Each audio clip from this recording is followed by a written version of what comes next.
I've been stalking you in a number of ways. First, I saw on Strava you were out with our friend and podcast guest Joe Howdy Show. You guys getting in some vert there in the Breck area, up and down the hill, maybe looking towards some skimo or just mountain fun. And then the other one I noticed, Rory, and the audience should know this. Check out Rory here on LinkedIn because, and I wrote these down. Under skills, so in LinkedIn, it's this professional atmosphere, and you write down these skills. Many people would write, filing papers or public speaking or data analysis. Rory's skills, and I quote on LinkedIn: skinning, booting, down booting, kick turning, and skiing off course. Rory, what a LinkedIn presentation, man. Yeah, I don't use LinkedIn for much professionally, I have to say, but I've been using it on the Olympic side to connect with some other folks at the USOPC. So the profile, I think I technically have one for my actual professional job, but I don't. I was going to say, I did notice you also have degrees from CU Boulder, of course, the Harvard of the West, not only in mathematics, but also in physics. So in addition to skiing off course, you got a good head on your shoulders.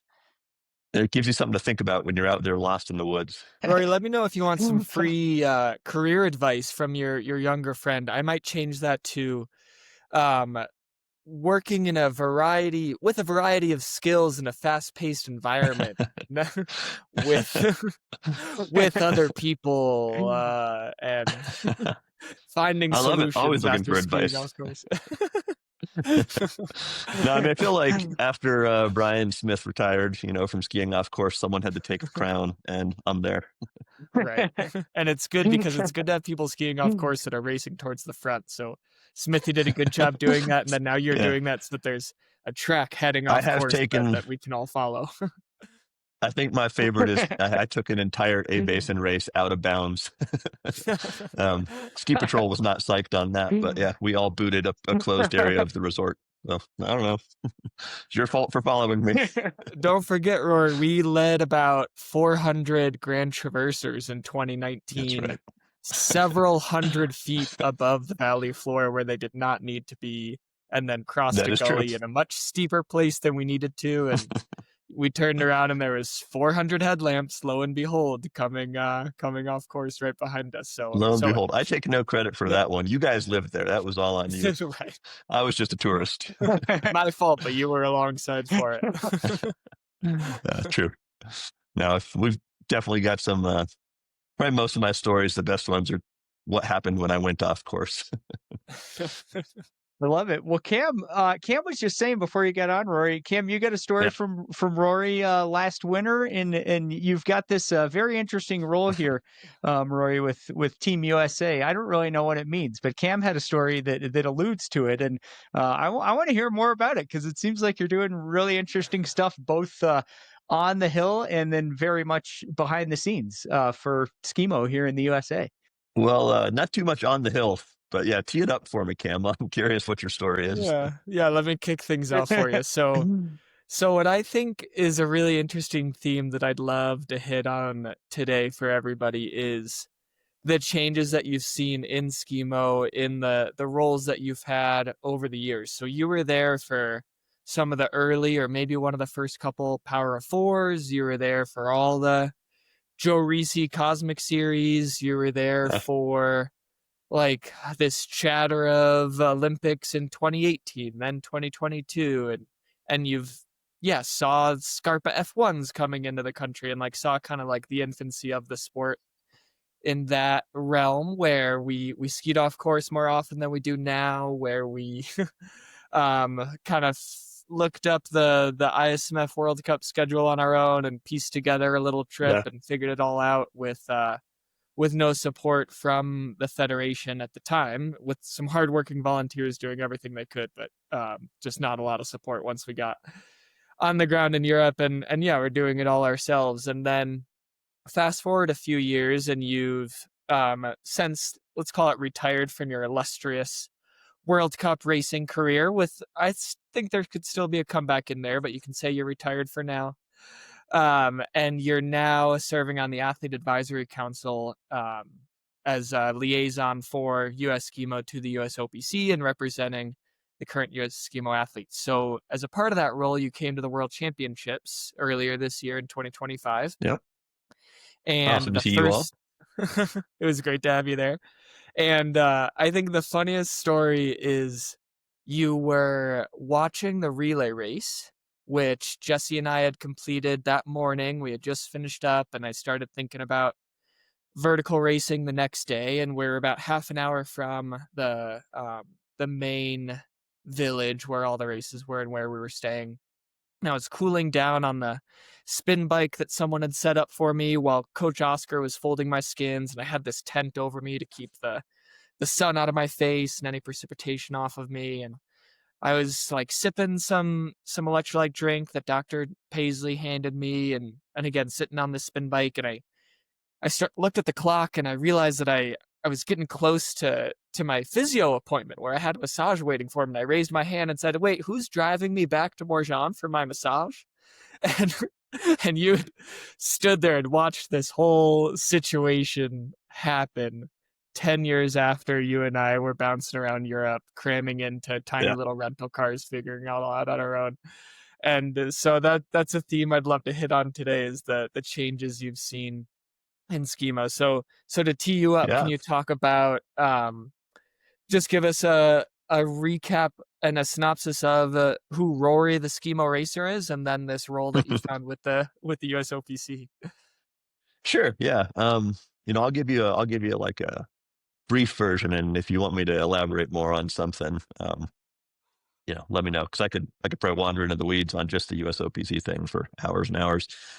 But so Rory the Skimo racer was always kind of a random afterthought. I love the sport; it was amazing, but I never even knew it existed until I was in my mid-30s.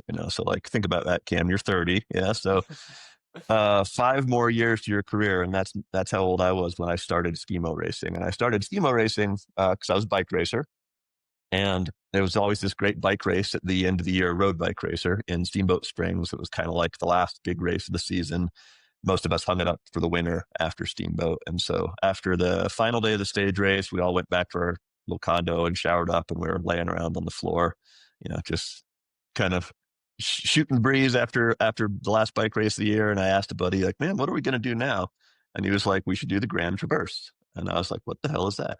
So so he sent me some links like the following day to skimo.co. And he's like, "Here's all the stuff you got to buy. We're going to do this Grand Traverse." And I was like, "All right." Fun. So that was my intro to Skimo, was like learning about the Grand Traverse. I will say, probably like in those early days for me, the most motivating thing that like got me into the parts that were not the Grand Traverse was start Googling around, like, what is Skimo, and saw pictures of the race at Jackson Hole where they used to boot up Corbett's, and there'd be a ladder at the top to get up the couloir. And I was like, that's the coolest thing ever, going up Corbett's. I want to do that. So I just thought, like, wow, what a wacky sport. It was a pretty easy sell for me because I wore spandex all summer long, and like, it's like, here's your chance to wear spandex in the winter. Goofy little skis, funny equipment, all the hallmarks of like, endurance nerd sports. So it grabbed me pretty quickly. But then I think in terms of starting out, so my first time skinning ever was the day before an A-Basin race, because I wanted to go see how the gear worked before I did a race. So like, I think those A-Basin races were on a Wednesday. And so I went out on a Tuesday morning and I skinned up the Black Mountain Lodge once. I was like, that's not so bad. And then I went back on the Wednesday morning for the race, and I think I got third. Behind, I know Pete Swenson would have won, and I don't remember who second would have been in that era, but I was third, and I just thought, like, oh man, these guys are in trouble. They're doomed. They have no idea. That's my second day skinning, third place at A-Basin, whole sport's in trouble. And then, fast forward a few weeks later to Glenwood Springs, to the Heathen, and maybe able to sit about top 10 into the first climb on the skinning up part, but then going from 10 to about 60th on the first descent, being stuck in a tree well, having Sarah Cadlick come by and ask me if I needed medical assistance. So, got my ego deflated pretty quickly in my second race. Yeah, I don't know, just fell in love with the sport pretty quickly. Got, I think that was 2013 when I started. And so by 2015, then qualified for the national team in the sprint and the vertical, and went out to that was my first Worlds year. And first experience, Skimo racing in Europe was at Worlds. Didn't do anything before that first Worlds. And that is, in terms of a World Championships or even maybe a World Cup that I've seen, the atmosphere for that particular Worlds, particularly like in the vertical. It was at Verbier, and there was just such a crowd for it. It was kind of the only thing I've seen really that I'd compare it to is kind of Piramenta. I mean, there were just thousands and thousands of people along the course, cheering, screaming. It was an atmosphere unlike, a typical World Cup or a typical World Championships, and really, really sucked me in. Just thought that was super cool racing in Europe. And then, so I tried to go back. I mean, like you're saying, Cam, it was much more grassroots back in the day. There wasn't a lot of organization compared to what there is now. There was no funding. It was all 100% self-funded. So no assistance with travel or anything. But, I'm lucky in my professional job gives me a lot of time off, and I tried to use it in the subsequent years to try to make at least 2 trips over in the winter and race a couple World Cups if it wasn't a Worlds year, or race a Worlds and then, like a Piramenta or another World Cup or something in the Worlds years. So yeah, I did national team in 15, 17, and 19. Cam, you were around for 17 and 19 with me. 17 is a U23, I guess, at 19 is a full man finally. So yeah, no, I've had some great experiences there. I think, enjoyed all the Worlds, but probably enjoyed some of the weirder, smaller things in Europe, things like Belle Étoile and Diagonale de Montjoly, and just weird, smaller little Euro races I thought were really fun. And yeah, I mean, we used to joke about how grassroots Skimo was, like the A Basin races used to have the flagging backwards, green and red were reversed, and, flagging generally used to be in the Joe Reese era. A little more like orienteering than ski mountaineering some days, involved a lot of course navigation. And yeah, it's been cool to watch it change in a lot of ways. Especially watching, I mean, the level in Europe, the experience as American racer, you go over to Europe and you're like, okay, well, this is the real deal. They're doing it properly over here. But watching the level in the US climb, especially for races like Powder Keg, where things are run really well and pretty professionally, and the courses are set up nicely. I think that's been great to watch that grow.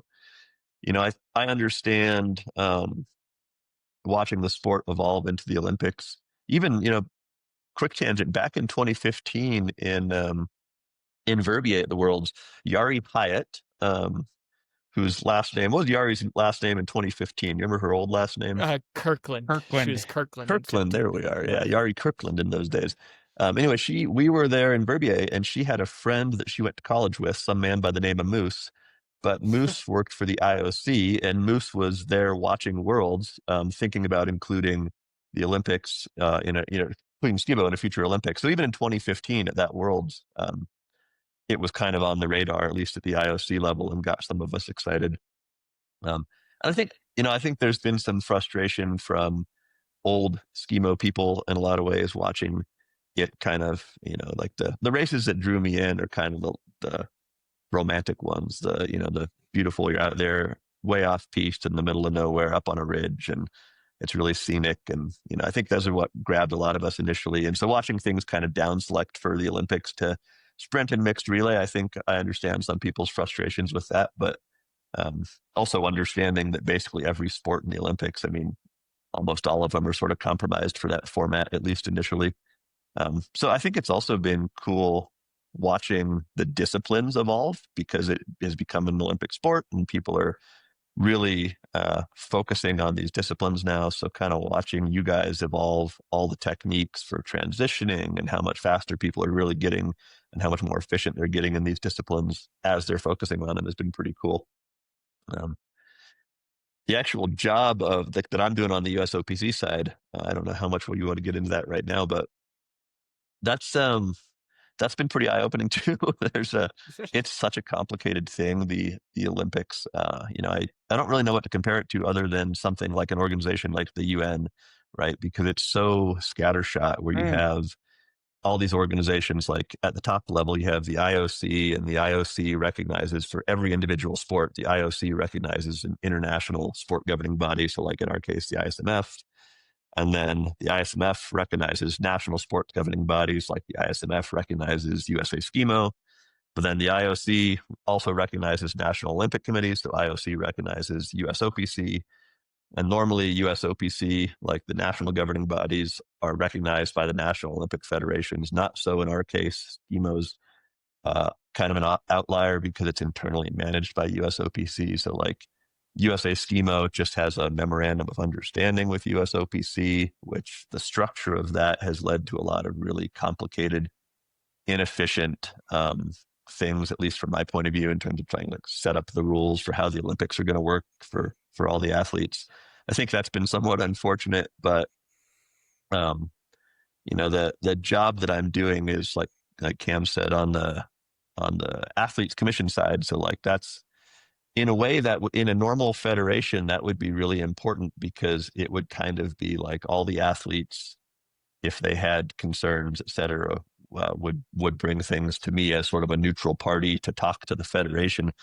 But in a lot of ways, because we're internally managed, there almost is no federation. There's the internally managed sports for Skimo. There's not the things that happen in normal NGB. There's not these like regular board meetings and decisions being made. It's kind of crickets from them a lot of times. It's really hard to get anything back. So I think that's a really minor part of the role.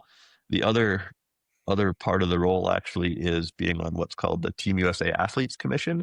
And that's a body where each Olympic sport and also so Olympic and Paralympic and also the Pan Am sports and the Para-Pan Am sports, each one of those sports gets a representative and works on this body called the Team USA Athletes Commission. And that kind of deals with higher level athlete issues. They're not sport specific, but they're kind of across all the sports.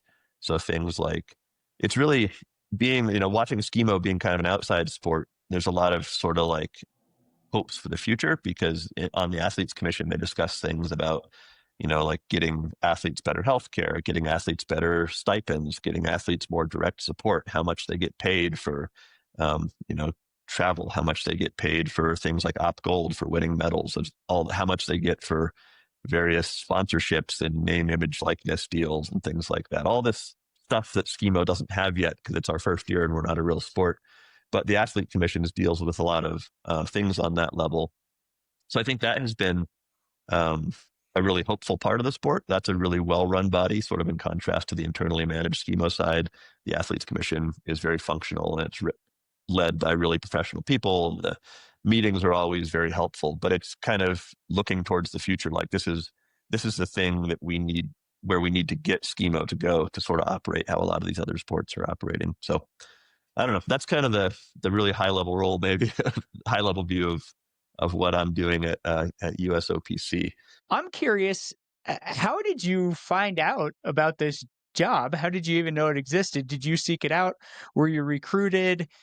And what's the time commitment like? I guess, when did you start it? How has the time commitment been so far? And will it increase this year with the Olympics coming? And then what do you expect kind of moving forward after the Olympics?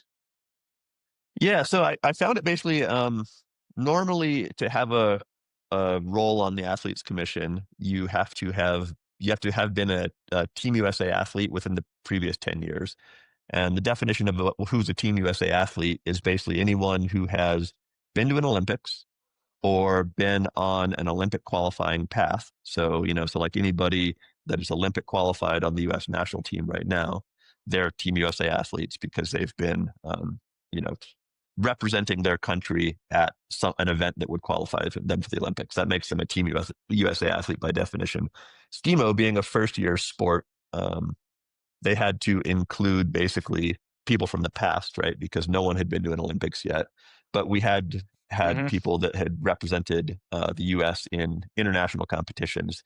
So they went back in time and said, anybody who has done the discipline of sprint or relay at a previous world championships will be sort of made a Team USA athlete for the purposes of being elected to the Athlete Commission. So because I was on the sprint and relay teams, I think in 17 was the last time I did a qualifying event, because in 19 I just did the teams race.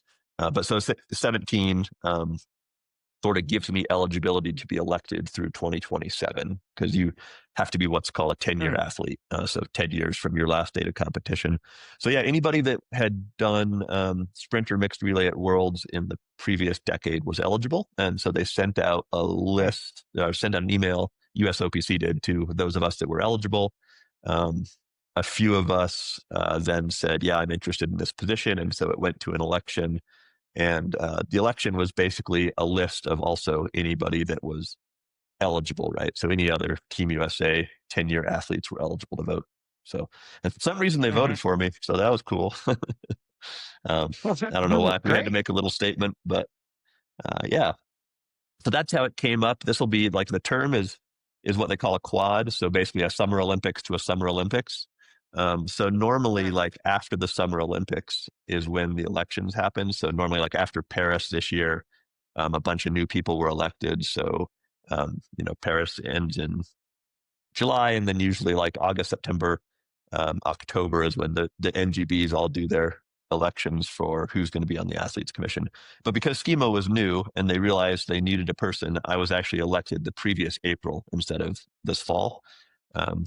So the timeline was, a bit accelerated for me, just because they needed someone right away to start signing documents. Basically, I think they got to a document and they were like, oh no, we don't have anyone to sign this. We got to find a Skimo guy. So they did it in April. And when I say like the internally managed side can be a little disorganized, I didn't understand who I was working for from April until October, maybe September of last year.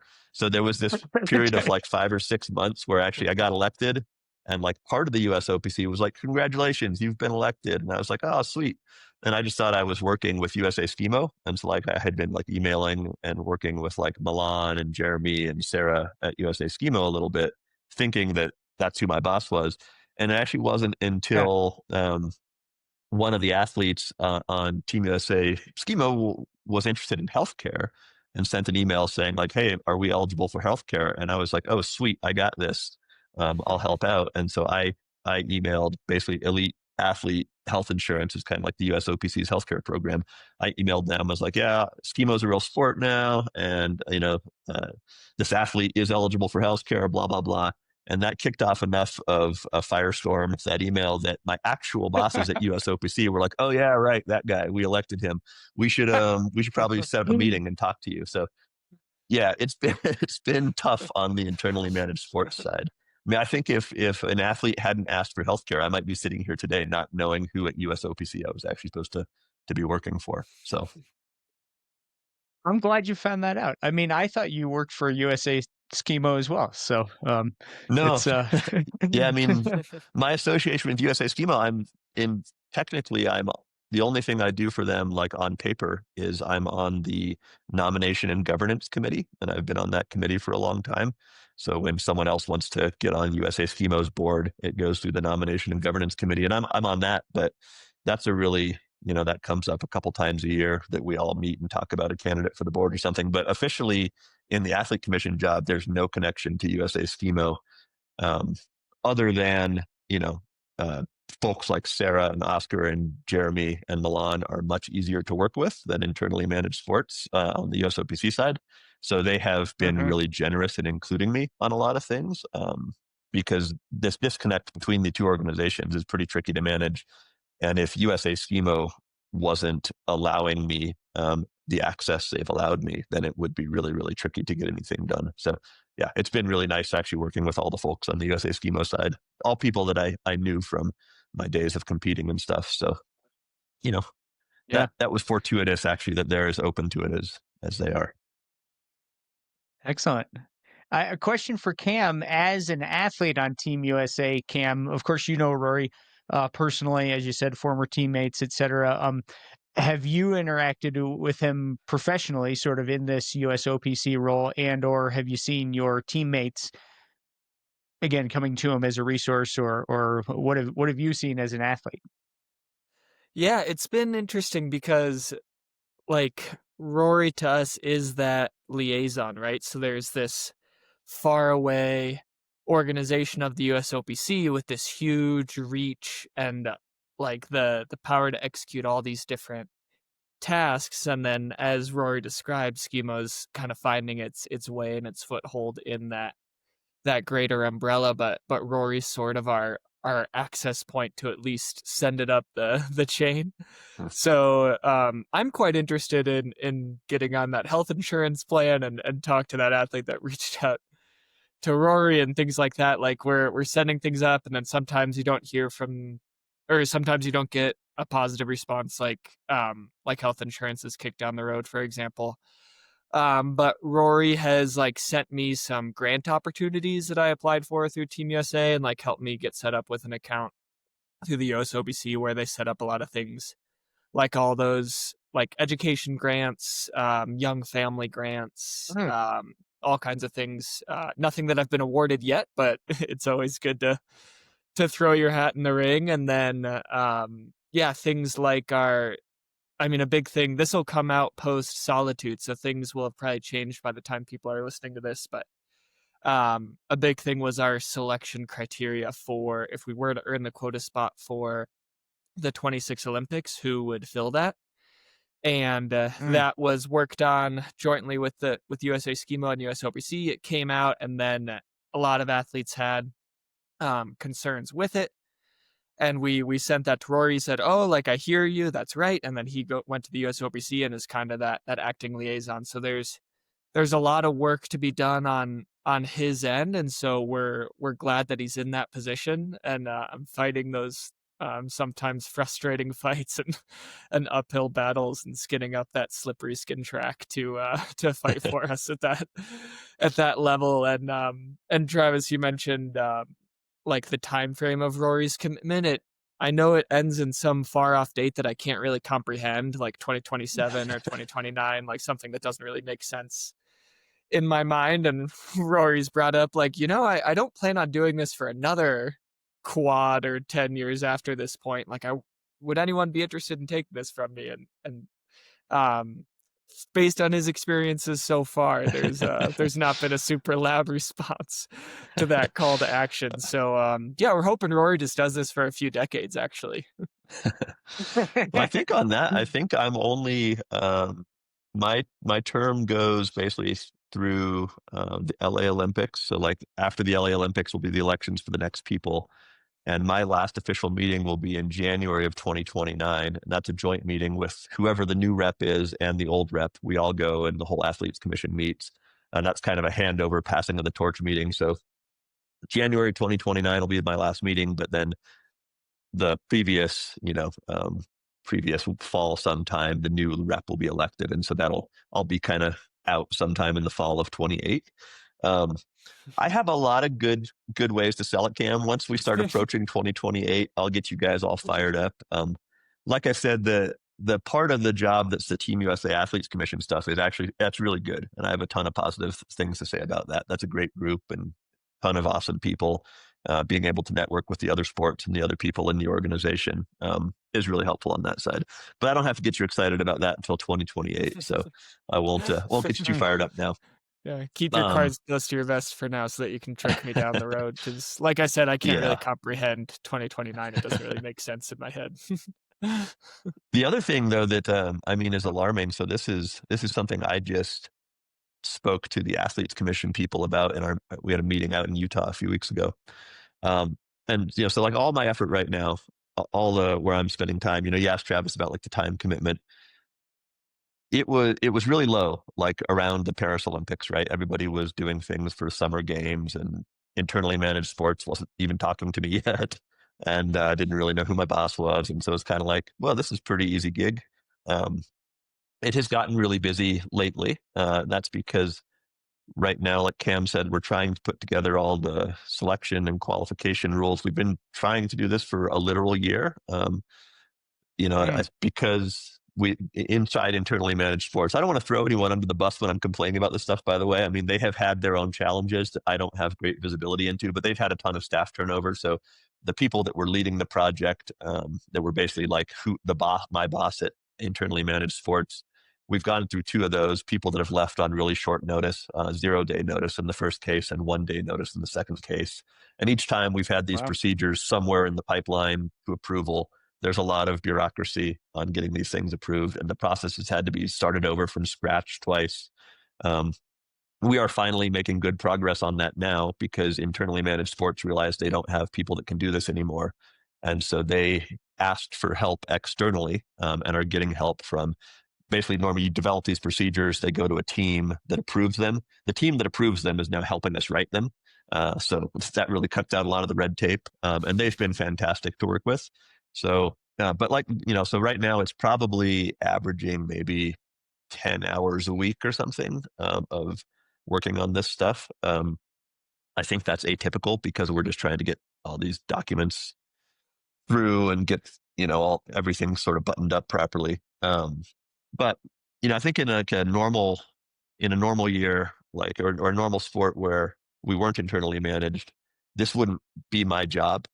It's only kind of become my job because there isn't anyone else to do it. I think a better functioning version of this, like most other sports do, is people on the NGB, like, the head of sport and the coaches and the board of directors, they develop all these rules and procedures. And then the athlete, me, I look at them and I criticize them from the point of view of the athletes. I say, well, this is a stupid rule. This is not fair to athlete X because of this. And, this isn't good. You can't expect the athletes to travel from here to here on such short notice or whatever. So normally I would have more of an oversight role and an opportunity to object to things versus being the person putting these together. But there just isn't anyone else to do it at this point. So I'm kind of helping them put these rules together and then trying to do that with an eye towards fairness in the process. But I don't think that's how it should function down the road. And I guess the thing that got me off on this tangent anyway, Cam, is that the interesting part. So right now, all my work is going towards how are we going to select people for the Olympics and how are we going to actually send people and getting, whatever we can do to get quota, at the solitude race, et cetera. But, so fast track a few months later, and then we're in Bormio for the Olympic race. And, as soon as the closing ceremonies of Milan Cortina come about and the games are closed, the MOU between USA Skimo and the Olympic Committee goes away. And at that point, there is no longer an NGB for Skimo. USA Skimo still exists, and management of the U.S. national team reverts to them for the sprint and mixed relay. Right now, technically, it's under the USOPC. But so that all goes away. And Skimo is not an Olympic sport at that point until it gets announced for a further Olympics. So, my understanding of the timeline there is by the closing games at Milan Cortina, they should announce the program for the French Alps in 2030. And hopefully Skimo's on that program. I think a lot of us are kind of assuming it will be because France has such medal potential. But it's very unclear who the NGB for Skimo is going to be after these games. So, we know there's probably going to be a period of at least a year where there's no NGB. Because USA Skimo, if the board of USA Skimo decides they want to become the NGB, it's a pretty complicated process to go through and get certified as an NGB. And then, so that's a possible route. Maybe USA Skimo wants to become the board officially and not be internally managed. Maybe, we'll try to broker a deal with an existing NGB like USA Ski and Board Sports that already manages all the alpine, all the snowboarding, a lot of the Nordic. Skimo might fit in there. USA Climbing, some other nations have ski mountaineering as part of the climbing federation. So the path is unclear. What'll happen to Skimo as an Olympic sport after Milan Cortina for the U.S. So after we get through this Olympics, I think a lot of my job will shift towards trying to help, like whichever path sort of USA Skimo seems to prefer, like being absorbed by another NGB or becoming the NGB. I want to try to help out with that process because I did confirm at least that my position doesn't go away because ISMF still exists and ISMF is recognized by the IOC. That's enough for me to retain my spot on the Athletes Commission. So I'll still have some access to folks at USOPC and staff at USOPC. So hopefully I'll be positioned to help Skimo become a more, a non-internally managed sport and act a little bit better by the time we get to the French Alps in 2030. And then that won't be my job anymore, but I'd love to get it in a good spot before we get to 2030. Wow.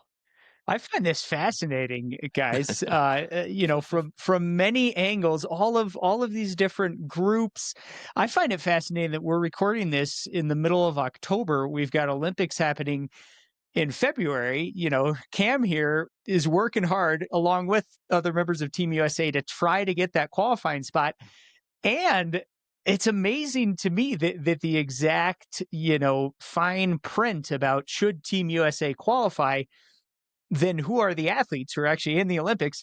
Like, that's not finalized yet. I just find really interesting. And I've never been an Olympic athlete. I know that, or I hear this is kind of the way things are. Cam and I talked with Tim DeBoom, who was going for the Olympics in triathlon in 2000, and especially with a new Olympic sport. He said it was really uncertain, and no one really knew, how do you get into the Olympics? And, he ended up not making it in that case. And I have empathy for, like, it's growing pains. It's just, man, all these sports, all these details, it's a lot to work out. And Rory, I think it's great that, like, a really smart, detail oriented guy who also knows what it's like to be an athlete, like, you're in a really important liaison position here between the athletes and kind of this whole, bigger, mysterious USOPC thing. My next question, if either or both of you are at liberty to answer, what would the athletes and USA Skimo like from USOPC? I mean, I've got some ideas, and I'm not even one of the athletes, but no, like, going back to that story of how I first started talking to my actual bosses was over this issue of healthcare, right? And so there is this thing where, okay, if you go through the list of things that Team USA athletes, so Cam and the current national team, anyone who's on that Olympic qualified list, those are our Team USA athletes. The things they're eligible for, it's enormous, right? It's like, oh, you guys are eligible for stipends. You're eligible for healthcare. You're eligible for travel money. You're eligible for all this stuff. Great. You've been allocated no dollars, but you're eligible for it, but they have no budget for it, right? So that's where they get you, is you get all excited by the things you're eligible for. Yeah. So, USA Skimo has some money for these athletes, thankfully. Internally managed sports, ski mountaineering, has a $0 budget for them, right? So they're getting no support from the actual Olympic Committee. And that's largely down to the fact that the USOPC is almost 100% motivated by medals and medal potential. And they don't currently, until Skimo gets a medal at the senior level in, like, a world championships or an Olympics, they kind of write it off. And it's kind of a chicken and the egg problem where, like, how do you expect these athletes to succeed with no support and demonstrate they have medal potential when you're giving them no support?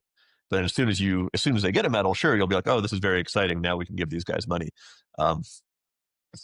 That's something I want to get for the athletes, is to make a case that, listen, we have some people that are medal capable. They need support to get there. Health insurance is, like, a really obvious place to start to me, because it's a necessity for, a competing athlete who's putting their body on the line all the time. So knowing that they're eligible for this, but they have no budget for it, is a source of constant frustration. And I think, like I said, with the NGB going away after the Olympics, that's going to be really tricky, because now there's no one to request a budget, right? There's no more NGB as soon as the games close. So, I had talked a little about to the head of internally managed sports. There might be some tiny window where we can put in a request before the sport becomes not a real sport, after the games close. So that will be like during the Olympics. Like during the Olympics, we might have an opportunity to request the budget, because the allocation for the budget happens in April. So you got to get your request in before April. And then what would happen? It will be really janky, but we'll make a request. If the request gets approved, there will not be an NGB to receive the money. So there might be kind of like an allocation in waiting. And then once we figure out the path for Skimo where the NGB goes, there may be some money that can then be funneled to the athletes. But yeah, it's going to be, the post-Olympic period is going to be really tricky to navigate. So things like that are just getting Skimo athletes the same sort of resources that a lot of the other sports enjoy. That's my very next priority after we actually get somebody to the Olympics, right? So Yeah, I think Rory kind of hit the nail on the head with the chicken and the egg analogy of, I think we have an egg. Like I don't know if it's a golden egg, might be a silver egg or a bronze egg or a chance for a bronze egg, but I Yeah. mean, Rory saw Griffin win 3 medals, 3 individual medals, 3 gold medals, and then Yeah. the bronze in the relay in the junior category at World Championships, and he's going to get older, stronger, faster over the next few years. And I had the top time in the mixed relay qualification twice this year. Like I had the #1 time, not in the US, of the whole sport. Like we have athletes that are competing at the very front, the very pointy end of the Olympic disciplines, and have demonstrated that potential. And then we have a lot of hardworking women and a lot of women with a lot of potential that can be the other half of that relay equation and make breakthroughs themselves on the right day. So like we can be your bronze egg, USOPC. I just the ask is to please be our chicken and help us get over the line there, because the potential is absolutely there. And I see it every day with seeing what my teammates are doing at these training camps, and when we're WhatsApping each other videos of transitions with stopwatches and seeing who can get that next 100th down in their boot pack transition. And I know the potential is there for this team to be world class. And I guess, I mean, Travis, to answer your question is, yeah, it's just for the USOPC to see that potential and be our chicken, please. Yeah, and in my Man. mind, it's pretty easy to make a case for that potential. Like Cam said, I mean, he's been on World Cup podiums. He's had the fastest times at relay qualifiers. Griffin's sweeping the medals in all the individual events at Worlds last year. I mean, how do you not see that that's the definition of potential, right? You've got people knocking at the door. It's getting somebody on the other side to listen, which is really difficult right now. The Olympics, if we get someone to the Olympics and if we have a good showing there, I mean, I think that will make a big difference. There's this distinction too between, sports that are new on the program versus sports that are core sports. And I'm not sure when exactly they draw the line, but it seems like after a sport has been on the program for 2 Olympics in a row, they start to consider it a core sport. I'm not sure if that's like a formal definition, but that's what has sort of been bandied about. So like if it gets in for, if we get an athlete in 2026, then we get in French Alps in 2030 and we get another athlete there, then it starts to become like, okay, well now this is like a real sport and we have to pay attention to it. But having a good showing in this Olympics, I think would go a long way towards getting someone support. And then it becomes, a bureaucratic issue of how do we have a support for this sport, but no NGB. How do we get the money to the athletes? So that'll be a mess. Interesting. So no pressure.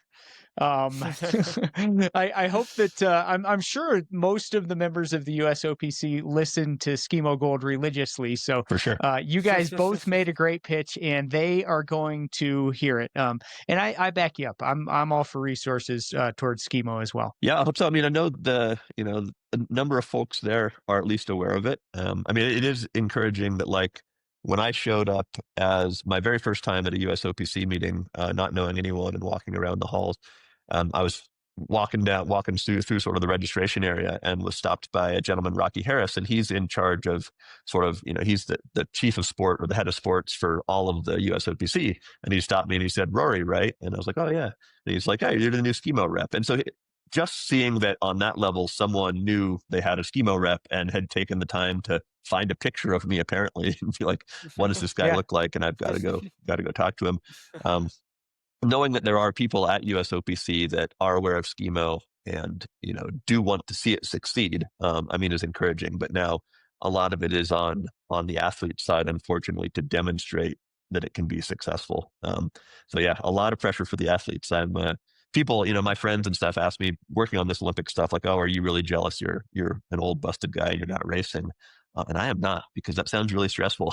So I'm quite happy to see the young bucks going for it and to be sitting on the sidelines clapping. Just the potential is sky high, and it's just explaining this narrative, right? Like we just said in a previous episode with Roland from Skimo Stats, and people have maybe heard me say this exact paragraph before, but I think there can be an individual race in 2030 and then in subsequent Olympics where there's a drone following athletes racing up a ridge, ripping their skins at the top of a peak and racing each other down a couloir. And it could be the greatest spectacle in the Olympics, maybe the greatest spectacle in sports. Like, people are going to love it when they see this sport at its potential. And we have really strong athletes now.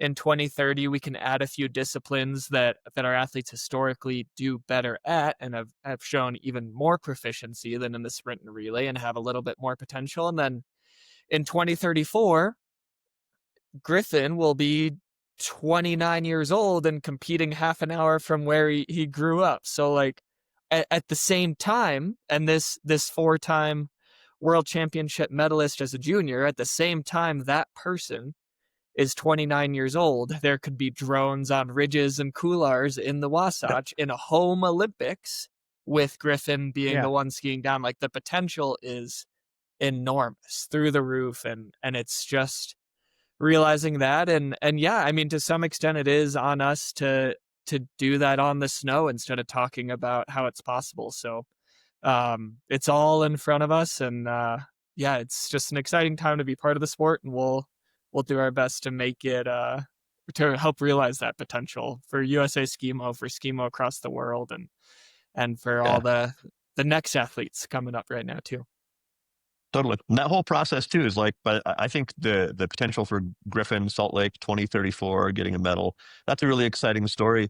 But getting it, if we get to the point where that's a possibility, it's all been this ratcheting up of everybody over the years, so whatever people do this year leading to a better, experience in 2030 and a better experience in 2034. And then even going backwards, like when Skimo was in its really grassroots phase. I mean, when Pete Swenson was in charge of what used, USSMA, what's now USA Skimo, and it was kind of a ragtag band of enthusiasts going over to Europe and just seeing what is this sport, not having any of the gear. And it's been this process in the US, right, of just like every year we get a little more legit, a little faster, a little more in touch with what's actually going on. And I think now we've got athletes that are fully dialed in, people that are competing at the highest level, and we just need to demonstrate success on that level to take it to the next step. So everybody that's on the team right now and working towards that goal is going to be a huge part of any future success in 2030 or 2034.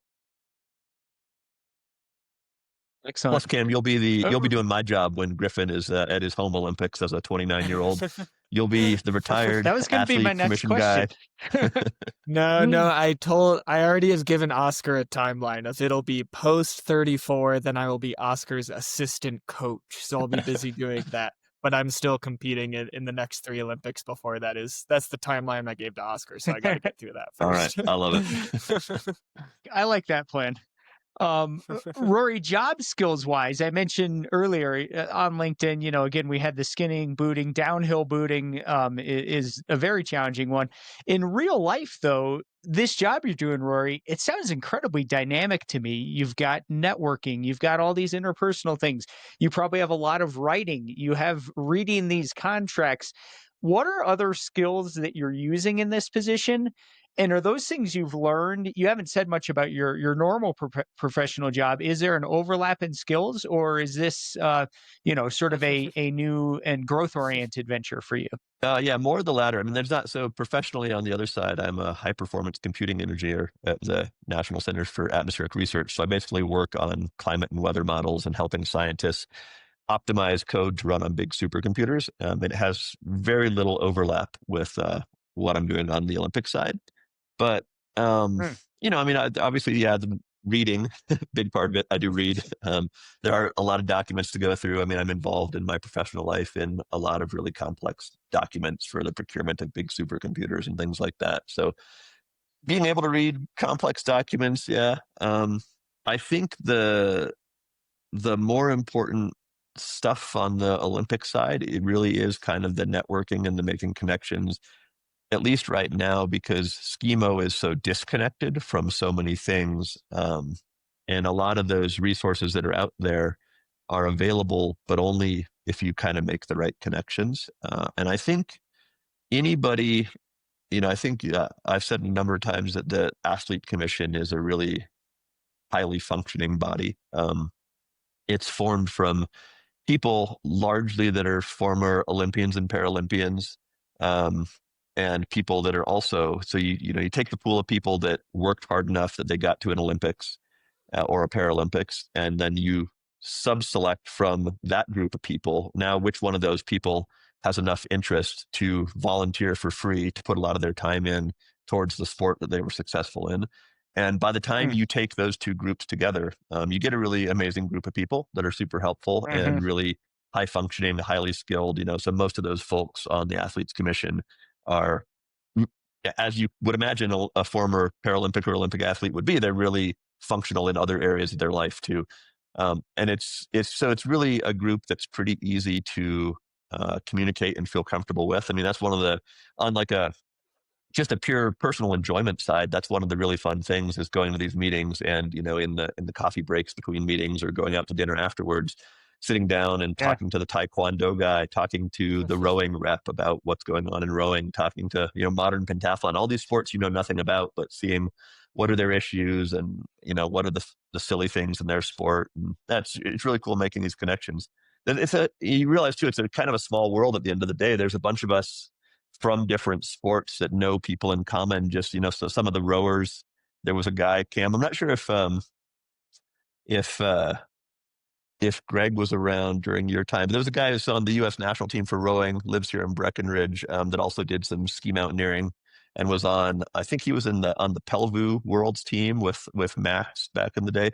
But anyway, he's a rower, so some of the rowers know him. The representative for triathlon, Dylan, happens to know Anna Gibson, that Cam knows from trail running. He knows her because he's coached track at Stanford and just is, has his eye on all the runners. And so you make these interesting connections between, at some point, all the Olympic sports on an elite level. It's kind of a small pool of people with a bunch of weird connections. And it's a pretty easy group to sit down and have helpful conversations with. So the networking isn't particularly challenging on that side. It's actually kind of enjoyable. That's good. Fascinating. Bunch of smart people with really good genetics all hanging out together. It's, like I said, it's good times. One of the ways I'm going to sell it to whoever replaces me. Yeah, that starts to sound interesting, because I wonder if in 2029 there'll be more of like, hey, we worked really hard on this document, athlete representative, will you sign this, instead of asking for your help so much. So you have time to change my mind, and it's starting to sound more interesting just in the hour we've been chatting. I'm playing the long game with you. I'll get you on board by the time we roll to 2028. Yeah. I know you surely have an ace up your sleeve about like, oh, and by the way, these meetings are in this wonderful location, and they do this fun thing all together. Let's see. Yeah. I've been to Indianapolis, Salt Lake, Colorado Springs so far. So nothing too exotic, but all nice places. Yeah. Well, you know that I love mountains, and you know that when I'm not in the mountains, I like to be in the Midwestern region of the United States. So I'm pretty sold already. Yeah.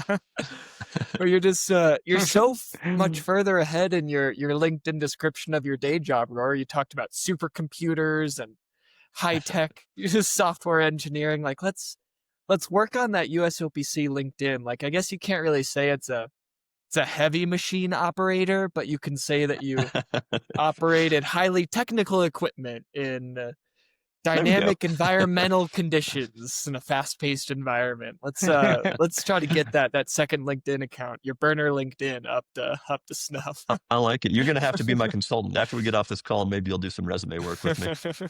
As we wrap it up, Rory, I'm curious about your your current just engagement with athletics. Clearly, you got a lot going on. You got 2 kids under age 5. You got this job, doing rocket science for InCar that I can't even understand what you do, but clearly it's a heavy lift. You've got a dog in the background, and all this, this whole job that we talked about here with Skimo.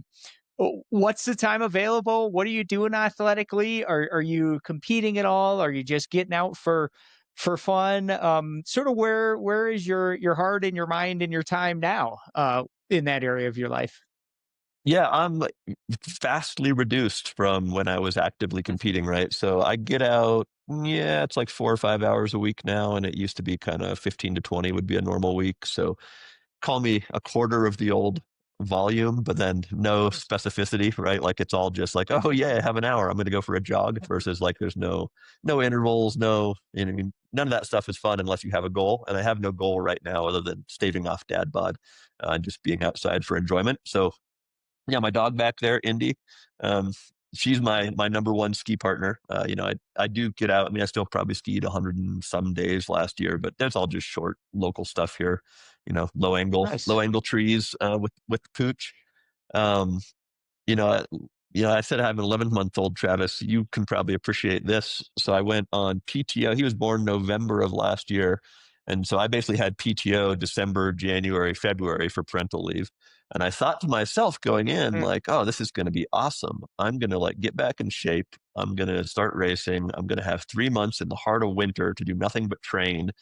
Like, I don't know what happened to me. I had a complete blackout about like how much work it is to have an infant, and like how you don't sleep, and how you want to see your kid. And like, I don't know, in my mind going into it, I was like, this will be awesome. Like, Cam better look out. This is my comeback year.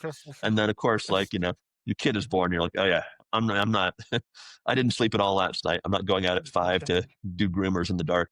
But that said, you know, I do think as part of this USOPC job, it is important for me, at least spiritually, to throw a bib on and go compete. So I do hope to do, you know, just some local stuff here in Summit County or things within a couple of hours drive, you know, at least half a dozen or something over the winter, you know, maybe throw in a power 4 or something ambitious if I start feeling good. But I think it's, yeah, you don't want to totally lose touch with what it feels like to compete and all the stress and the lows and the highs that go with that if your job is to represent athletes. So I do hope to throw the skis on a few times this winter and go get my butt kicked by the next generation. Thanks for sharing that. I mean, yeah, first, you're right. Having a child, that does change your life, as it should. And I love, Rory, that you use that word spiritually. I know for me, as I've, you know, raced less overall and had less of an eye on the podium, it has, whether it's skiing, running, biking, or just being outside, it's definitely been a lot more of a spiritual endeavor. And I've loved that. I've really come to appreciate it. Yeah, it's not a bad transition in your life, right? Like just going out and enjoying the activity for the activity without subsequent goals related to the performance of the activity. It's not a bad place to be. I think it's a weird place transitioning from like I have been a competitive athlete to now I am just staving off the rolls of fat and the number of chins I own. But it's not a bad place. I think looking back on your years of competing is always kind of warm, fuzzy memories. But if you ask me right now, like, hey, do you really want to go, you know, do intervals and spike your heart rate in 185? You know, I don't really want to. No. Not without a goal. I just want to get out and cruise with the dog. And just like the year 2029, I can't really comprehend just going out to enjoy it and not thinking about spiking my heart rate and getting ready for the next race. I just can't really wrap my head around that, Rory. So I get it. No, I have a lot of memories. That's all right. Yeah. I have a lot of memories traveling around with Cam when he's in his, you know, mid-20s, just being an absolute killer, and being old myself and knowing like, oh, is this my last year or my second to last year? I don't know, but it's definitely like I don't have a decade left, and it's always fun watching people that still have the, you know, the freshness of enthusiasm for that stuff. So yeah, it's cool. And then, you know, getting energy from those guys and watching them, you know, 10 years on, pass it on to the next generation. It's awesome. And I did have one final thought, Travis. I really would love for, well, first of all the U.S. athletes are like my children. It would be my dream if they could all qualify for the Olympics and they could all go. It's a bummer that either 0 or 2 are going to get to go. But I really hope somebody makes the cut. And I will say, if it happens to be Cam, if the universe chooses our young co-host Cam here to make the team, I've been sitting on a video from 2019 that I plan to release to celebrate. So good luck out there, Cam. That is not good news for me.